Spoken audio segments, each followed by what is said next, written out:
ਅੱਛਾ ਮੈਨੂੰ ਇਹ ਦੱਸੋ ਕਿ ਬੰਦਿਆਂ ਦਾ ਸਭ ਤੋਂ ਵੱਡਾ ਝੂਠ ਔਰਤਾਂ ਦੇ ਨਾਲ ਕੀ ਹੁੰਦਾ ਹੈਗਾ ਵਿਆਹ ਤੋਂ ਬਾਅਦ? देख लो भाई। ਵਿਆਹ ਤੋਂ ਬਾਅਦ ਇਹ ਕਿ ਮੈਂ ਮਸਰੂਫ ਹਾਂ। ਨਹੀਂ ਮਸਰੂਫ ਹੈਗਾ ਹਾਂ ਇਹ ਤਾਂ ਵਿਆਹ ਤੋਂ ਪਹਿਲੇ ਦਾ ਝੂਠ ਹੈ, ਬਾਅਦ ਦਾ ਦੱਸੋ। ਬਾਅਦ ਚ ਇਹ ਹੈ ਕਿ ਮੈਨੂੰ ਬਹੁਤ ਕੰਮ ਹੈ।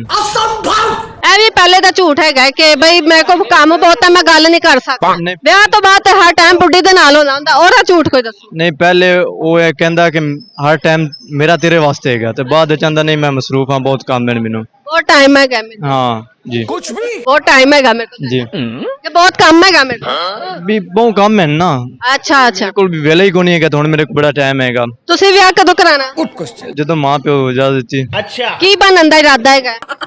ਫਿਲਹਾਲ ਬੰਦਾ ਬਣਨ ਦੇ। ਮਤਲਬ ਬੰਦਾ ਨਹੀਂ ਹਲੇ? ਹਾਂ ਵੀ ਸ਼ਾਦੀ ਹੋ ਗਈ ਤੇ ਬੰਦਾ ਬਣ ਜਾਣਾ ਨਾ।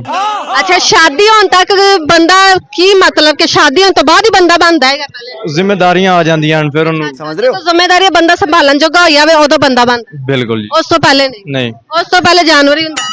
ਨਹੀਂ ਉਹ ਆਇਸ਼ ਹੁੰਦੇ ਜਾਂ ਆਇਸ਼ ਪ੍ਰਸਤ ਹੁੰਦਾ ਹੈਗਾ ਟੁਰਨ ਫਿਰਨ ਵਾਲਾ ਮੌਜ, ਜਿਵੇਂ ਹੁਣ ਅਸੀਂ ਅਨਾਰਕਲੀ ਜਾਂਦੇ ਹਾਂ ਉਦੋਂ ਫਿਰ ਕਹਿ ਆਣ ਦੇਣਾ ਉਦੋਂ ਬੇਗਮ ਨਾਲ ਆਣਾ ਮੁਸ਼ਕਿਲ ਗੱਲ ਹੈ। ਮੁਸ਼ਕਿਲ ਹੈਗਾ। ਬਿਲਕੁਲ ਬੇਗਮ ਨਾਲ ਲੋਕੀ ਬਾਹਰ ਨਿਕਲਿਆ ਭਲੌਰ ਦੇ ਵਿੱਚ ਸਪੈਸ਼ਲੀ ਇਸ ਤਰ੍ਹਾਂ ਹੈਗਾ ਕਿ ਬਾਹਰ ਨਿਕਲਣ ਲੱਗੇ ਬੜਾ ਲੋਕੀ ਡਰਦੇ ਨੇ, ਕਿਉਂ? देख लो भाई। ਨਹੀਂ ਜਿੱਦਾਂ ਦੀ ਸੀਸੀਡੀ ਆਈ ਉਦਾਂ ਦੇ ਠੀਕ ਕੰਮ ਠੀਕ ਹੋ ਗਿਆ ਕੰਮ? ਠੀਕ ਹੋ ਗਿਆ। ਤੇ ਫਿਰ ਤੁਸੀਂ ਵੀ ਈਜ਼ੀ ਹੋ ਜਾਓ। ਹਾਂ ਈਜ਼ੀ ਹੈ। ਅੱਛਾ ਸਹੀ ਹੋ ਗਿਆ। ਅੱਛਾ ਮੈਨੂੰ ਇਹ ਦੱਸੋ ਕਿ ਕੀ ਨਾਮ ਹੈਗਾ, ਕੋਈ ਗਾਣਾ ਸ਼ਾਨਾ ਆਂਦਾ ਤੁਹਾਨੂੰ? फंस गया सी। ਗਾਣੇ ਆਉਂਦੇ ਤਾਂ ਹਨ ਪਰ ਹੁਣ ਯਾਦ ਨਹੀਂ ਹੈ ਚਲੋ ਕੋਈ ਇੱਕ ਸੁਣਾ ਦਿਓ। ਮੈਨੂੰ।